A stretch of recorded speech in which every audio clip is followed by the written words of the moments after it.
Hello everyone, welcome to my channel. आज हम history class 6 का चैप्टर 2 रीड करेंगे, जिसका नाम है on the train of the earliest people.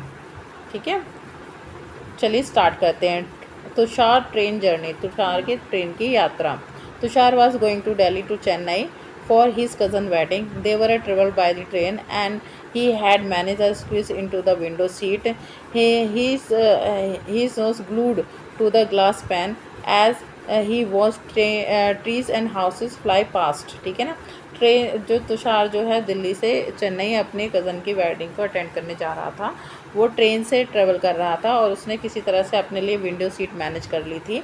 ठीक है ना। और उसने अपनी नाक को बिल्कुल उस खिड़की के शीशे से एकदम चिपका रखा था और वो बड़े ध्यान से ये देख रहा था कि ट्रेन कैसे आगे जा रही है और जो पेड़ पौधे हैं और जो घर वगैरह हैं वो सारे पीछे छूटते जा रहे हैं। His uncle tapped his soldiers and shoulder and sad, do you know that train were first used about 150 years ago.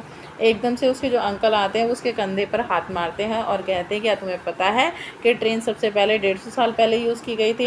And that people began using buses a few decade later. अब और कहते हैं कि क्या तुम्हें पता है उसके कुछ दशक बाद जो है लोगों ने बस को अभी इस्तेमाल शुरू कर दिया था। डिकेट के किसको कहते हैं, 10 साल के समय को डिकेट बोलते हैं। ठीक है, हिंदी में से दशक बोलते हैं। ठीक है। Tushar's wonder, when people could not travel quickly from one place to another, did they spend their entire life whenever they were born. तो ये तुषार बड़ा हैरान होता है। वो कहते हैं, क्या पहले के लोग एक जगह से दूसरी जगह जल्दी से ट्रेवल नहीं कर पाते थे, और क्या वो उसी जगह पर जो है उनकी पूरी ज़िंदगी जो है पूरा जीवन बीत जाता था जिस जगह पर वो पैदा हुए हैं। The earliest people, why were they on the move. पहले के लोग जो हैं एक जगह से दूसरी जगह मूव क्यों करते थे। We know about people who lived in the subcontinental as early as two million years ago. कहते हैं कि हम जानते हैं कि जो लोग सब कॉन्टिनेंटल में लगभग दो मिलियंस साल पहले जो लोग रहा करते थे सब कॉन्टिनेंटल में, हम उनके बारे में जानते हैं। टुडे वी डिस्क्राइब देम ना हंटर और गैदर। हम उन्हें आज हंटर और गैदर के नाम से पुकारते हैं। हंटर मतलब शिकारी, गैदर मतलब खाना इकट्ठा करने वाले। The names comes from the way in which they got their food. Generally, they hunted with animals, catch fish and birds, gather fruit, roots, nut, seeds, leaves, steak and eggs. ये कहते हैं कि हमें इन नामों से क्यों पुकारते हैं, क्योंकि ये क्या करते हैं, ये जंगली जानवरों का शिकार करते थे और फिश पकड़ते थे, बर्ड्स पकड़ते थे, पंछियों को पकड़ते थे, और जो है फ्रूट्स खाने जैसे खाने लायक जो फ्रूट जो पेड़ों की जड़ें होती हैं, नट सीड्स पत्तियाँ और एग्स वगैरह को इकट्ठा करते थे। The immense variety of the plants in क्या है tropical land like ours meet that gathering plant produce was a extremely important means of obtaining food. अब ये कहते हैं कि जो मतलब जो समुद्र के चारों ओर का जो एरिया होता है वो बहुत ही वो होता है, उपजाऊ होता है, ट्रॉपिकल होता है। तो वहाँ पर जो भी प्लांट होते हैं, जो भी पेड़ पौधे होते हैं, उनसे जो भी फूड मिलता है वो लोग इन फूड को भी इकट्ठा करते थे। None of this things were easy to do. इनमें से कोई भी चीज़ उनके लिए उस समय पे ईजी नहीं थी, क्योंकि हो सकता है जो भी एनिमल्स, कुछ एनिमल्स ऐसे होते होंगे जो उनसे ज़्यादा तेज़ भागते होंगे, कुछ एनिमल्स ऐसे होते होंगे जो उनसे ज़्यादा स्ट्रॉन्ग होंगे, और जो है जैसे कि कुछ एनिमल्स को वो जो शिकार करते होंगे या फिर मछली पकड़ते होंगे या जो बर्ड्स पकड़ते होंगे, ठीक है ना, उनके लिए उन्हें बहुत ही अलर्ट रहना पड़ता होगा, उन लोगों को बहुत ही फुर्तीला रहना पड़ता होगा, और उन्हें कभी कभी इन चीज़ों को पकड़ने के लिए बहुत ज़्यादा पेशेंस भी रखना होता होगा, बहुत ज़्यादा धीरज रखना होता होगा। कभी कभी तो हो सकता है पूरा दिन भी निकल जाए और उनके हाथ कुछ ना लगे। ठीक है ना। To collect plant produce, you need to find out which plants or a part of the plants are edible, that is can be eaten, as many can be poisonous. You also need to find out about the season when the food thrives. ठीक है ना। अब ये कहते हैं कि ये जिस प्लांटों को, पेड़ पौधों को, जो उन्हें ये भी, और जब वो प्लांट या पेड़ पौधों से जो भी फल वगैरह उन्हें मिलते थे वो उन्हें भी कलेक्ट करते थे, लेकिन उन्हें प्लांटों के बारे में नॉलेज होना बहुत ज़रूरी था कि कौन सा प्लांट खाने लायक है और कौन से प्लांट का कौन सा हिस्सा खाने लायक है, क्योंकि अगर वो हर किसी प्लांट को खाने लग जाएं तो कुछ ऐसे प्लांट्स और पेड़ पौधे होते हैं जो कि जहरीले होते हैं, जिनको वो खा लें तो हो सकता है वो मर भी सकते हैं या बीमार हो सकते हैं। ठीक है, इसी तरह से उनको मौसम के बारे में भी पता होना ज़रूरी था कि कौन से मौसम में कौन सा फ्रूट पकता है और कौन से मौसम में कौन सा फ्रूट होता है। ठीक है, there are at least 4 reasons why hunter gatherers move from one place to another। ये कहते हैं यहाँ पर 4 कारण हैं जिनकी वजह से हंटर और गैदर एक जगह से दूसरी जगह जाया करते होंगे। फर्स्ट जो है वो जब एक ही जगह पर बहुत लंबे समय तक रह जाते होंगे तो वहाँ पर जितने भी खाने लायक जो भी एनिमल्स होते होंगे या जितने भी पेड़ पौधे होते होंगे खाने लायक, या जो पेड़ पौधे जो प्रोड्यूस करते हैं फ्रूट वगैरह, वो सब जो है वो लोग ज़्यादा लंबे समय तक अगर उस समय पर वो किसी एक जगह पर रह जाते थे तो वो सारे खाने की रिसोर्सेज जो है खाकर ख़त्म कर दिया करते थे। तो इस वजह से वो और खाने की खोज में एक जगह से दूसरी जगह जाया करते थे। तो पहला रीज़न तो ये हो गया।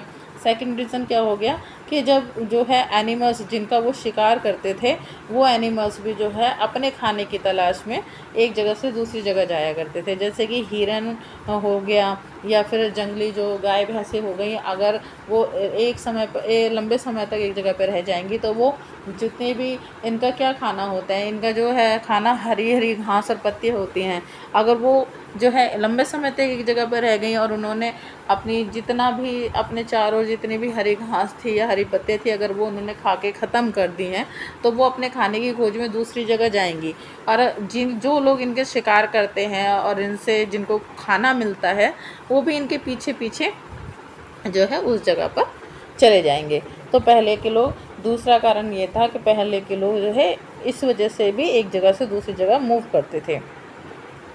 अब क्या है, थर्ड रीज़न क्या है कि जो भी प्लांट और ट्रीज़ होते हैं, अलग अलग प्लांट और अलग अलग ट्रीज़ जो होते हैं वो अलग अलग सीज़न में जो है फ्रूट देते हैं, फल देते हैं। ठीक है, तो बहुत सारे लोग जो है इस वजह से भी एक सीज़न से दूसरे सीज़न में मूव करते थे कि जो अलग अलग प्लांटों की खोज में कि कौन सा प्लांट कौन से मौसम में कौन सा फल देगा, वो उसी मौसम में जो है उस प्लांट की खोज में जो है एक जगह से दूसरी जगह चले जाया करते थे। ठीक है, अब फोर्थ रीज़न क्या है, फोर्थ रीज़न क्या है कि चाहे वो कोई भी, चाहे लोग हो, चाहे एनिमल्स हो, चाहे जंगली जानवर हो, चाहे वो पेड़ पौधे हो, हर किसी को जीवन जीने के लिए पानी की ज़रूरत होती है। और पानी हमें कहाँ से मिलता है? झीलों से मिलता है, नदियों से मिलता है, झरनों से मिलता है। ठीक है, कुछ ऐसी नदियाँ होती हैं जो पेरनियल होती हैं, पेरनियल मतलब जिनमें पूरे साल पानी रहता है, और कुछ ऐसी नदियाँ होती हैं जो सीजनल होती हैं, जो सिर्फ बारिश के टाइम में, बारिश के सीज़न में भर जाती हैं और उसके बाद वो बाद में सूख जाती हैं। ठीक है ना, तो जो लोग इन नदियों के किनारे रहा करते हैं, ठीक है ना, तो इन नदियों के किनारे रहा करते हैं तो वो क्या होता है, जब वो समर के सीज़न में जब वो नदियाँ सूख जाती हैं तो वो कहीं और चले जाते हैं, किसी और जगह चले जाते हैं पानी की तलाश में। तो चौथा कारण ये है कि वो पानी की तलाश में एक जगह से दूसरी जगह मूव करते थे। ठीक है, how do we know about this people, हमें उन लोगों के बारे में कैसे पता चला? Archaeologist have found some of the things hunter gathers made and use. It is luckily that people made and used tools of stones, wood and a bone, of which stone tools have survived beast। ठीक है ना, तो archaeologist को कुछ ऐसी चीज़ें मिली हैं जो उस समय के हंटर और गैदर्स जो है गैदरों ने बनाई थी और वो यूज़ करते थे। इनमें से कुछ चीज़ें जो है लोगों ने जो बनाई थी और जो लोगों द्वारा यूज़ की जाती थी वो क्या थी? वो थी पत्थर के टूल्स हो गए, ठीक है, और हथियार वगैरह हो गए, और लकड़ी के हथियार हो गए, या फिर हड्डियों से बने हुए टूल्स हथियार हो गए। ठीक है, जिनका वो जो जिनमें से जो स्टोन के जो वुड वो होते थे, टूल्स वगैरह होते थे, उनको वे मीट को काटने में यूज़ करते होंगे, या उनका जंगली जानवरों का शिकार करने के लिए वो लोग पत्थर से बने हथियारों का यूज़ करते होंगे। देखिए यहाँ पर जो है कुछ हथियार आपको पत्थर की शेप्स के दिखा रखे हैं। देखिए ये देखिए, ये देखिए, ठीक है ना, ये देखिए छोटे छोटे हैं ये, मगर बहुत पहने हुए हैं। नुकीले हैं बहुत ज़्यादा। तो ये कुछ स्टोन्स के टूल्स हैं जिनको वो शिकार करने में यूज़ लेते होंगे, या फिर मीट काटने में, या वेजिटेबल्स काटने में, या कुछ और चीज़ों को काटने में यूज़ किया करते होंगे। ठीक है, देखिए stone tools, these are example of the earliest stone tools. ये जो है पहले के स्टोन टूल्स के एग्जाम्पल हैं। These were made several thousand years later। ये काफ़ी जो है कुछ हज़ारों साल पहले ये सब बनाए होंगे। ठीक है ना, ठीक है। अब these are made literal later still. These were made about 10,000 years ago। These are natural pebbles. ये कम से कम 10,000 साल पहले जो है बनाए गए हैं, और ये सारे के सारे नेचुरल पेबल्स हैं, मतलब नेचुरल हैं, प्राकृतिक रूप से बने हुए हैं। इन्हें किसी आदमियों ने नहीं बनाया है। इनकी जो शेप्स है ये नेचुरल तरीके से बनी हुई है। ठीक है, अब कहते हैं some of these stone tool were used to cut meat and bone, scrape bark from tree and hides animal skins. ठीक है ना, चॉप फ्रूट एंड रूट्स। ये कहते हैं कुछ जो स्टोन टूल्स हैं उनका इस्तेमाल मीट को काटने के लिए किया जाता था, बोन्स को काटने के लिए किया जाता था, और जो पेड़ों की छाल निकालने के लिए किया जाता था, एनिमल्स की खालों को निकालने के लिए किया जाता था, और फ्रूट को काटने के लिए, जड़ों को काटने के लिए इन स्टोन पत्थर के टूल्सों का इस्तेमाल किया जाता था। Some may have been attached to handle of bone और wood। कुछ पत्थर के जो टूल्स होते थे वो जो है बोन्स या फिर लकड़ी के जो हैंडल होते थे ना, जो मतलब बड़े बड़े डंडे होते होंगे, उनसे उनको अटैच कर दिया जाता होगा, एक भाले की शेप दे दी जाती होगी, या फिर एक तीर की शेप दे जाती होगी। ठीक है ना। Other tool were use to chop wood. और दूसरे टूलों का इस्तेमाल किस लिए किया जाता था? लकड़ी को काटने के लिए। Which was use as a firewood, जिसको वो आग जलाने के लिए काम में लाते होंगे। Wood were also use to make hut and a tools. ठीक है ना, लकड़ी का इस्तेमाल वो झोंपड़ियाँ बनाने के लिए और टूल्स बनाने के लिए भी करते होंगे। ठीक है, देखिए यहाँ पर दिखा रखे हैं स्टोन टूल्स में also have been use for digging the ground to collect edible roots, stitching clothes made out of the animal skins। देखिए क्या है यहाँ पर ये दिखा रखा है, ये जो टूल्स का इस्तेमाल जो है ज़मीन खोदने के लिए किया जाता है। ठीक है, रूट्स वगैरह निकालने के लिए, खाने लायक जो रूट्स होती हैं। और यहाँ पर जो पत्थर का जो ये टूल्स है, इसका इस्तेमाल जो है कपड़ा सिलने के लिए किया जा रहा है, जो कि एनिमल्स की खाल से बना है। अब देखिए choosing a place to live in, वो जगह का कैसे चुनाव करते थे रहने के लिए। अब कहते हैं look at the map 2 below. अब ये मैप 2 जो है ये नीचे दे रखा है, इसको देखिए। All the places marked with the red triangular are sites from which archaeologist have found evidence of the hunter and gathers. ठीक है, और hunter and gathers lived in a many more places, only some are shown on the map. Many sites are located near sources of water such as a river and lake। अभी कहते हैं कि map 2 में जो है red triangle दिखा रखे हैं, जहाँ पर आर्कोलॉजिस्ट को वो कुछ ऐसी साइट्स मिली है, कुछ ऐसी जगह मिली हैं जहाँ पर हंटर और गैदरर्स के रहने के एविडेंस मिलते हैं। ठीक है ना, ये जो जगहें हैं वो कुछ और भी जगहों पर रहते होंगे, लेकिन उन्हें अभी फ़िलहाल यही साइट्स मिली हैं। ठीक है ना, अब ये जो साइट्स हैं ये कहाँ पर ज़्यादातर लोकेटेड है? ये जो है जहाँ पर पानी की सोर्स है, जैसे कि कोई नदी है या कोई लेक है, उसी के आसपास ये जो साइट्स है वो लोकेटेड है। देखिए यहाँ पर, देखिए ये दिखा रखा है ना, ये क्या है? भीमबेटका। ठीक है, और ये क्या है? हंसगी। और ये कुरनूल केव्स। यहाँ पर जो है आर्कोलॉजिस्ट को जो हंटर और गैदरर के रहने के एविडेंस मिले हैं, और ये कहाँ पर है? किसी न किसी वाटर सोर्स के आसपास ही हैं। ठीक है, चलिए।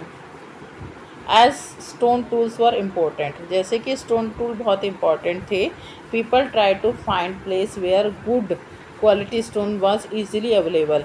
Place where stone was found and where people made tools are known as a factory site. ठीक है ना। अब ये कहते हैं कि जैसे कि पहले के टाइम में जो हथियार वो पत्थर के टूल्स बहुत ज़्यादा इम्पॉर्टेंट थे, तो लोग जो है उन जगहों को खोजते थे जहाँ पर अच्छे क्वालिटी के स्टोन आसानी से मिल जाएं। ठीक है।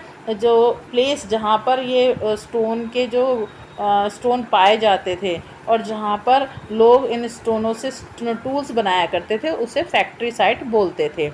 Do how do we know where this factories were usually, हमें कैसे पता चला कि ये इन फैक्ट्रियों के बारे में हमें कैसे पता चला। Usually we find blocks of stone tools that were made and perhaps described because they were not perfect, and chips of waste stone left behind at these sites. Sometimes people lived here for longer spells of time. These sites are called habitation come factory site. ठीक है ना। अभी कहते हैं कि हमें कैसे पता चलेगा कि ये फैक्ट्री थी यहाँ पर, तो कैसे चला पता कि वहाँ पर जो है ना बहुत सारे जो है हमको क्या मिले हैं, स्टोन के ब्लॉक्स मिले हैं बहुत सारे, वहाँ पर जो है टूल्स मिले हैं बहुत सारे जो वहाँ पर बनाए गए हुए होंगे, और बहुत सारे जो है जब वो ऐसे इस तरह के टूल्स मिले हैं जो कि परफेक्ट नहीं हैं, आधे बने हैं या फिर ख़राब हो गए थे बने हुए तो उन्हें छोड़ दिया, कुछ नया टूल्स बना लिया। ठीक है ना। बहुत सारे पत्थरों की चिप्स मिले हैं। चिप्स मतलब छोटे छोटे टुकड़े मिले हैं। जब पत्थर वो बनाते होंगे हथियार तो उसको किसी शेप में काटते होंगे जिसकी वजह से उस पत्थर के और छोटे छोटे टुकड़े हो जाते होंगे, तो वो भी आर्कोलॉजिस्ट को वहाँ पर मिले हैं। ठीक है। और जो है कभी कभी जो है कुछ लोग भी वहाँ पर रहे होंगे जो जिन्होंने वहाँ पर कुछ समय बताया होगा। जैसे कि अगर फैक्ट्री में है तो हथियार बनाएंगे तो कुछ लोगों की वजह तरह लोग ही तो बनाएंगे ना उन हथियारों को, तो वो लोग वहाँ पे रहे होंगे तो उनके भी एविडेंस मिले होंगे जिसकी वजह से ये पता चलता है कि इस जगह पर हथियार बनाए जाते थे और इसीलिए उन्हें जो है हैबिटेशन कम फैक्ट्री साइट बोला गया है। ठीक है। जैसे कि यहाँ पे बता रखा है, देखिए ये जो सारा इसको डिस्क्राइब कर रखा है कि Bhimbetka in a present day Madhya Pradesh, some sites known as a habitation site are place where people lived. ठीक है। ये कहते हैं कि भीमबेटका जो आज के समय में मध्य प्रदेश है, वहाँ पे कुछ साइट्स मिली हैं जो कि हैबिटेशन एरिया था जहाँ पर कुछ लोग रहा करते होंगे। ठीक है। This include cave and rock shelter such as the one shown here. ये कहते हैं कि इससे यहाँ पे मध्य प्रदेश में और क्या मिला है, केव्स मिली हैं, गुफाएं जो नेचुरल रूप से बनी हुई हैं, रॉक शेल्टर्स बने हुए हैं। ठीक है ना। वो भी मिली हैं जहाँ पर लोग रहा करते होंगे। People choose this natural caves because they provided shelter from rain heat है ना वाइट। उस समय के लोग जो है इन गुफाओं में इसलिए रहा करते थे क्योंकि इन गुफाओं में रहने के रहते थे क्योंकि वो किससे बच जाते थे, वो बारिश से, हीट से और हवा से, तेज़ हवा से बचने के लिए इन गुफाओं में रहा करते थे। Natural cave and rock shelters are found in the Vindhya and the Deccan plateau. ठीक है ना। ये जो नेचुरल केव्स हैं और रॉक शेल्टर्स है ये कहाँ मिले हैं, विंध्यास में मिले हैं और दक्कन प्लेटू में मिले हैं। ठीक है ना। These rock shelters are close to the Narmada valley. ये जो रॉक शेल्टर्स हैं ये नर्मदा वैली के आसपास ही मिले हैं। देखिए ये देखिए ये देखिए गुफा है, नेचुरल केव्स है, रॉक शेल्टर है। ठीक है ना। इनका यूज़ वो रहने के लिए करते थे, किससे, धूप से बचने के लिए, रेन से, तूफान से, तेज़ हवाओं से बचने के लिए इनका यूज़ वो किया करते थे। ठीक है ना। और ये कहाँ, नर्मदा वैली के आसपास ये मध्य प्रदेश में है। विंध्यास और दक्कन प्लेटू में भी ये पाई गई हैं। ठीक है। अब ये कहते हैं साइट्स क्या होती हैं, are places where the remains of things, tools, pots, buildings etcetera were found. Sites वो जगह होती हैं जहाँ पर ये जो टूल्स, पॉट और बिल्डिंग्स वगैरह पाई गई हैं, मिली हैं, उनको साइट्स कहते हैं। ठीक है। उन जगहों को साइट्स कहते हैं। This were made, used and left behind by the people. ये जो है उस समय के लोगों के द्वारा बनाई गई थी, ये चीज़ें बनाई गई होंगी और यूज़ की गई होंगी और फिर उनके जाने के बाद ये पीछे छूट गई होंगी। ठीक है। This may be found on a surface of the earth, क्या buried under the earth or sometimes even under water. You will learn more about different sites in later chapter. ये कहते हैं इनमें से कुछ चीज़ जो है धरती के ऊपर मिली होंगी, कुछ धरती के नीचे मिली होंगी और कुछ कभी कभी जो है पानी के अंदर मिली होंगी, जिनके बारे में आप अगले चैप्टर में, आने वाले चैप्टर में पढ़ोगे। ठीक है कि मेकिंग स्टोन टूल्स।